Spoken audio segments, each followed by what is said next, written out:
মুরগির তেলে মুরগির মাংস রান্না, খানিকটা মাছের তেলে মাছ ভাজার মতো। খুবই সুস্বাদু একটা রেসিপি। আমরা এই রান্নায় দেশি মুরগির যে ফ্যাট থাকে বা চর্বি, সেটাতেই কিন্তু পুরো রান্নাটা করব। বাইরে থেকে এক্সট্রা কোনো রকমের তেল দেবো না। এই দেখুন, চর্বিটা আমরা আলাদা করে নিয়েছি 700 গ্রাম মুরগির মাংস থেকে। তার সাথে আদা, রসুন, পেঁয়াজ কুচি, টমেটো কুচি, কাঁচা লঙ্কা।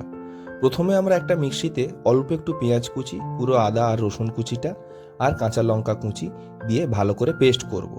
এতে আমরা অল্প একটু বাদাম আর সামান্য একটু লবণ দিয়েছি। এবারে একটা কড়াইতে আমরা মাংসের চর্বিগুলো নিয়ে নেব। 5-7 মিনিট পরে দেখবেন এরকম তেল বেরিয়ে গেছে, তখন আমরা বাটা মশলাটা এর মধ্যে দিয়ে দেব। মশলাটাকে দিয়ে আমাদের ভালো করে কষতে হবে। পুরো রান্নাটাই কিন্তু ভালো করে কষার উপরে নির্ভর করে।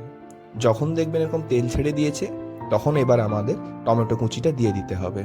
ভালো করে টমেটোটাকে যাতে মিশাতে হয়, তার জন্য আমরা এর উপরে অল্প একটু লবণ দিয়ে দেব।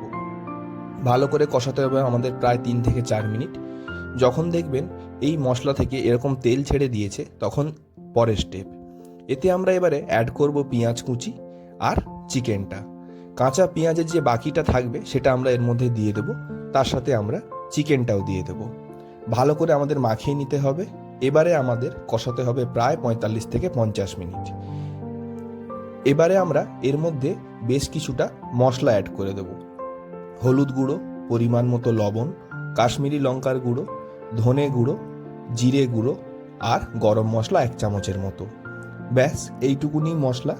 এবারে আমাদের খুব ভালো করে এটাকে মাখিয়ে নিতে হবে। এবারে কষানোর পালা।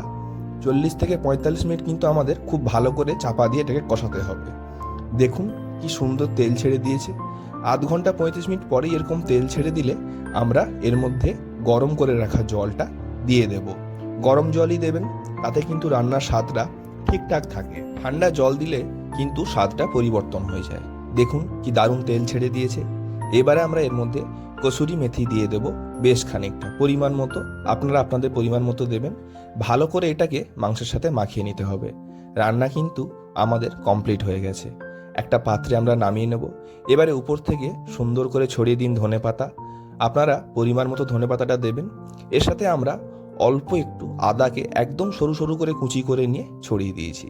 রান্না তৈরি। খুবই সুন্দর একটা দেশি মাংসের রান্না। বাড়িতে অবশ্যই ট্রাই করবেন। আমাদের এই চ্যানেলটাকে সাবস্ক্রাইব না করা থাকলে সাবস্ক্রাইব করে নেবেন। ভিডিওটা ভালো লাগলে অবশ্যই লাইক দেবেন। ভালো থাকবেন। ধন্যবাদ।